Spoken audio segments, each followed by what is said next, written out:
আসসালামু আলাইকুম রহমতুল্লাহি ওয়া বারাকাতুহু। কেমন আছেন সবাই? নিশ্চয়ই আশা করি আল্লাহর রহমতে ভালো আছেন। আমি আয়শা কুকিং ব্লগ থেকে আপনাদের জানাচ্ছি স্বাগতম। এখানে যে এগুলা কিন্তু চকের মাছ, এগুলা কিন্তু আমি রেখে দিব। এখন আমি কিন্তু অন্য মাছ, মলা মাছ যেটাকে বলি, এভাবে আমি কিন্তু সব মাছ মাখিয়ে নিয়েছি অন্য অন্য দিনের মতো। তো এটাকে আমি কিন্তু ভাপে পুড়া দিব, মাটির চুলার ভিতর আমি কিন্তু এগুলো এখন পুড়া দিব কচু পাতায় দিয়ে। এখন এখানে আমার কিন্তু একটি দুঃখের মর্মান্তিক ঘটনা ঘটেছে আমার সাথে।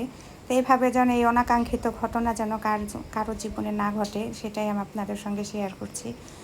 এই যে এখানে আমার যে মাছটা আমি এখন সুতা দিয়ে সুন্দর করে বেঁধে নিয়েছি। এখন আমি কিন্তু চুলার আগুনের ভিতরে এটাকে আমি পুড়া দিব।